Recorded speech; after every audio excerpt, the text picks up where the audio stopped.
Bonjour à tous, c'est Nat, bienvenue pour cette nouvelle vidéo. Alors aujourd'hui, je vais vous montrer un jeu que j'ai reçu il y a quelques temps déjà, je vous en avais fait part sur Facebook et sur Instagram. Donc c'est le Daughters of the Moon Tarot de Fiona Morgan.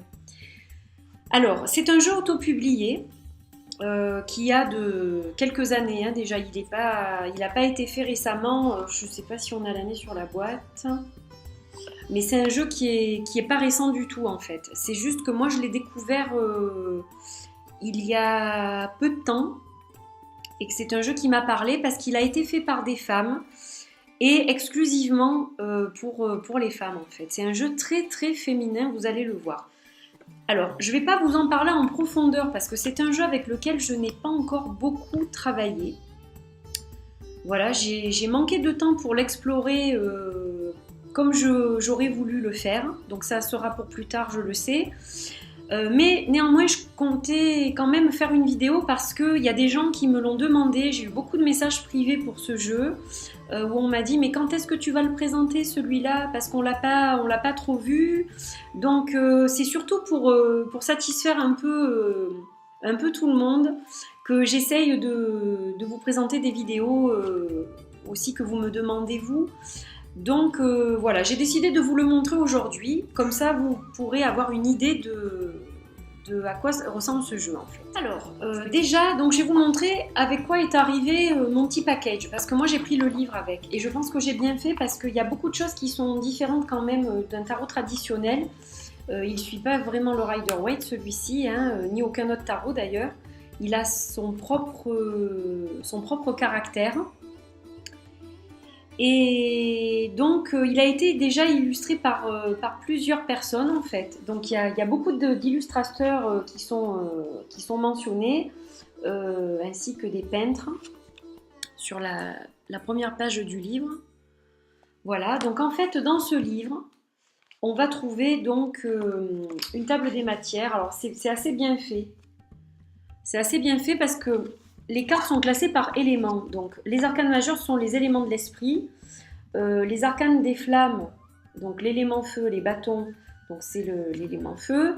Les arcanes des coupes, c'est l'élément eau. Les arcanes des blades, ce sont les épées, donc l'élément air. Et l'arcane des pentacles, l'élément terre. Et c'est assez bien détaillé déjà sur la table des matières. Et donc vous avez aussi les personnages de cour qui correspondent à chacun un signe du zodiaque. Voilà. Donc c'est assez intéressant. Alors il n'y a pas 4 personnages de cour mais 3. C'est-à-dire que chaque fois vous avez le Maiden of Flames, Mother of Flames, Crown of Flames. Vous n'en avez que 3 par élément en fait. Donc on vous dit comment faire une lecture, on vous présente le jeu, voilà, la hiérarchie, la féminisation du tarot, on vous explique les différents éléments, et ensuite vous avez donc pour chaque arcane majeur, donc la correspondance dessous le nom de la carte, vous avez un petit poème de Fiona. Donc pas partout, mais de temps en temps vous avez un petit poème par-ci par-là. Voilà, et puis on vous parle de la carte. Vous avez l'illustration en noir et blanc et on vous parle de la carte. Alors ce jeu justement existe aussi en noir et blanc. Voilà, je le précise. Et donc je vais vous montrer quelques cartes. Alors elles sont pas vraiment dans l'ordre je crois, parce que j'avais quand même commencé à regarder. Mais donc je vais quand même vous les montrer. Voilà, alors j'ai reçu en supplément une impression, un printing d'une des cartes en noir et blanc, Isis, que j'adore. C'est curieux parce que donc j'ai reçu Isis, que j'adore, ça vous le savez, et j'ai reçu en cadeau une carte, donc une carte qui a été collée sur un carton pour faire une carte postale. Là vous avez les coordonnées des artistes, de l'artiste, et c'est Kuan Yin, que j'adore aussi et qui évidemment est une déesse, un Bouddha femme, hein, donc voilà. On a un petit dépliant qui est repris également dans la boîte du jeu, donc j'en ai 2, j'en ai un dans la boîte et j'en ai un qui est tout beau, tout propre, qui m'a été livré à part. J'ai un petit peu de publicité pour les choses de la région, donc qui me concernent pas trop parce que je suis pas vraiment dans la même région. J'ai aussi encore un autre petit échantillon de la force en petite carte comme ça, donc c'est super. Voilà, donc j'ai été très gâtée avec ce petit package de pas mal de choses assez sympas. Alors, je vais vous parler donc des cartes. Donc déjà, elles arrivent dans une boîte en carton. Donc le carton est pas rigide, mais il n'est pas non plus très souple. Donc c'est quand même une jolie boîte qui, ma foi, a l'air de tenir le choc, hein, je pense. Alors le seul hic, c'est qu'elle se plie quand on ouvre. Donc je vais peut-être leur prévoir un sac dans quelques temps. Mais bon, pour l'instant, ça me convient bien. Donc voilà, une jolie boîte avec Isis, justement. Et la carte du chariot derrière. Alors justement, en parlant d'Isis, elle est en premier, donc je crois que j'ai quand même rangé donc, les arcanes majeurs, donc qui ne sont pas dans l'ordre, mais c'est pas très grave en fait. Et je vais pas toutes vous les montrer, je pense. Ce sont des grandes cartes, donc je vais vous en montrer quelques-unes. Donc là, vous avez la grande prêtresse, donc qui est Isis. Voilà, qui est très belle. Alors là, vous avez la carte du soleil. Donc là, vous avez Mahou, donc c'est une femme qui accouche d'un enfant sur un éléphant. Elle est très belle cette carte, je trouve. Par contre, alors Mahou, je crois que c'est l'impératrice, il me semble. Je ne veux pas dire de bêtises, mais je crois que c'est ça. Hein. Voilà, l'impératrice. Je vérifie parce que c'est vrai qu'il est... Il est très particulier, mais bon, en même temps, une femme comme ça qui donne naissance... voilà, c'était quand même à peu près sûr que ce soit l'impératrice. Hein. Alors, là on a l'Amazone qui est donc le chariot, Mat qui représente la justice. Là vous avez la tempérance. Alors vous voyez que cette carte est vraiment différente de la carte de tempérance habituelle. Alors, pour les amoureux, on en a deux. Donc, on a une où il y a bien une femme et un homme. Et on en a une autre qui représente deux femmes. Voilà, donc vous avez le choix entre les deux. Ça peut être bien pour des tirages, justement, de personnes du même sexe. Ça peut être intéressant en tirage. Donc là, vous avez la force.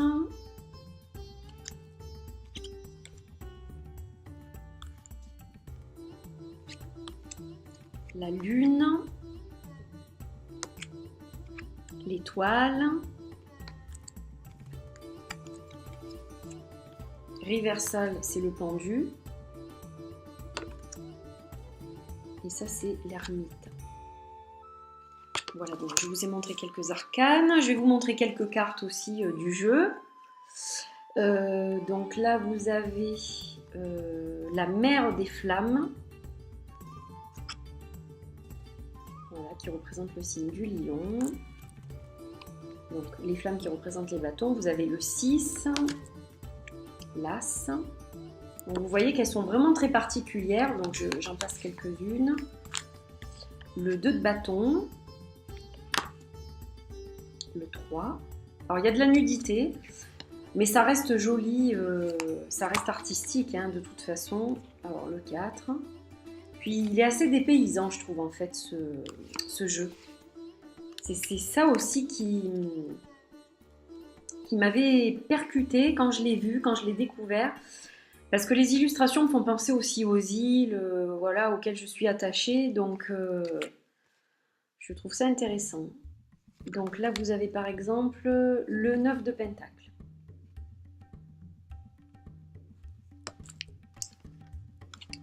Je vais vous montrer le 8. Donc vous voyez qu'il y a beaucoup de couleurs. Alors, Crown of Pentacles. Là, ça me fait penser au Pérou, par exemple. Le 3 de Pentacle. Elles sont belles, les illustrations. Alors, j'ai du mal à les tenir parce que j'ai pas l'habitude des cartes rondes. Donc, j'espère que vous voyez bien. Voilà, le 2 de Pentacle avec l'équilibre. Alors, on retrouve hein, quand même des similitudes avec le Rider-Waite, mais c'est vrai que c'est pas flagrant sur toutes les cartes. La mer des Pentacles. Donc, ça correspond à peu près à la reine, en fait.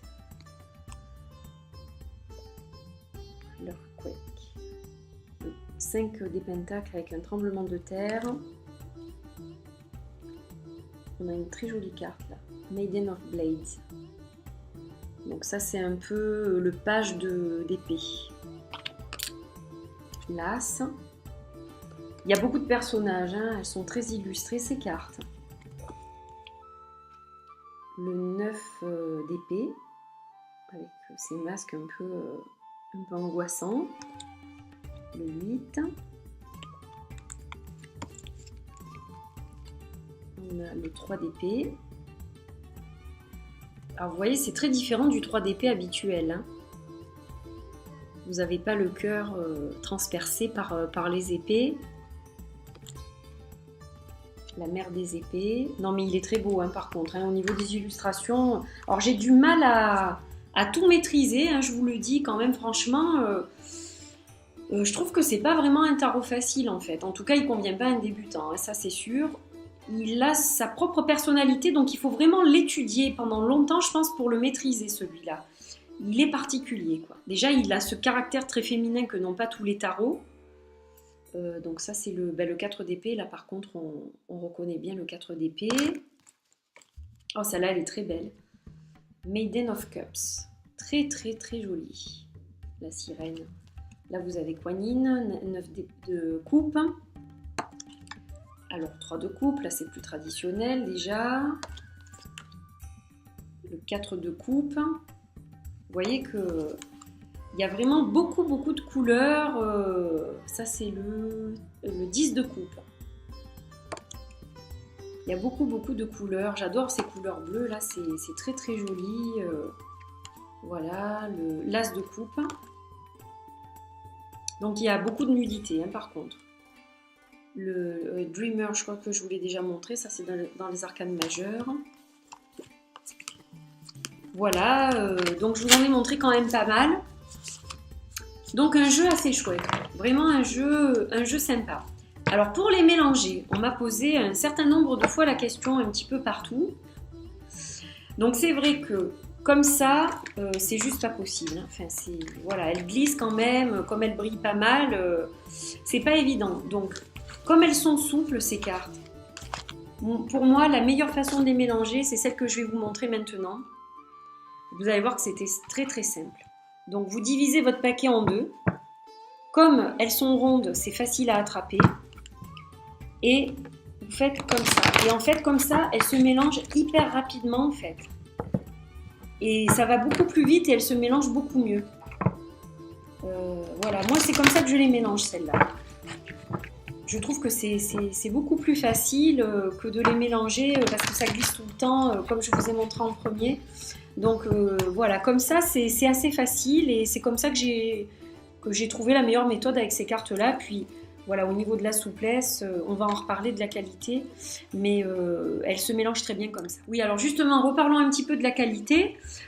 Donc c'est un jeu qui a une très bonne qualité. Donc les cartes sont souples, en même temps elles sont grandes, donc si elles étaient rigides, ça serait vraiment très difficile à mélanger. Donc il faut quand même garder à l'esprit que des fois, avec une grande taille, on ne peut pas avoir non plus une rigidité trop importante. Donc là, elles sont juste comme il faut. Moi, je trouve qu'elles sont parfaites. Elles sont glacées juste comme il faut aussi. De ce côté-là, j'ai rien à dire. C'est un très joli jeu. Le dos est sympa. Bleu nuit avec une lune, un quartier de lune. Donc, c'est un très beau jeu. Vraiment, je suis contente qu'il fasse partie de ma collection. Maintenant, c'est vrai que c'est pas un jeu que je travaille beaucoup encore. J'ai plutôt tendance à faire des méditations avec certaines cartes qui me parlent vraiment, comme les déesses que je vous ai montrées par exemple, ou la carte du soleil. Voilà, il y a plusieurs cartes qui m'inspirent beaucoup pour les méditations. Donc c'est vrai que en principe, par exemple, quand je suis dans l'attente de quelque chose que ça se débloque pas, je médite avec cette carte-là. Voilà, je m'interroge un petit peu comment je peux faire pour patienter. Sans me prendre trop la tête, etc. Donc c'est vrai que je le travaille plutôt comme ça pour le moment et ça me convient. Donc j'ai pas encore fait vraiment de tirage avec ce jeu. Voilà, ça viendra peut-être, mais je pense que c'est un jeu aussi qui est très personnel. Je me vois pas faire des tirages pour les autres. D'ailleurs, c'est vrai que je l'ai pas encore utilisé, je crois même pour les énergies, je crois pas l'avoir fait. Parce que j'arrive pas justement à travailler avec ce jeu pour d'autres personnes. Pour l'instant, c'est vraiment mon jeu à moi. Il est personnel et puis c'est peut-être pour ça aussi que j'ai eu du mal ou que j'ai pris plus de temps pour vous le montrer celui-ci. Voilà. Mais c'est un très beau jeu et vraiment, je suis très contente de l'avoir. Il est très très joli. Voilà, je vous remonte la boîte. Voilà, donc j'espère que cette vidéo vous a plu. Pour ceux qui attendaient depuis longtemps, j'espère que vous avez aimé ces images. Je vous fais un gros bisou et puis je vous dis à bientôt pour d'autres vidéos. Bye bye!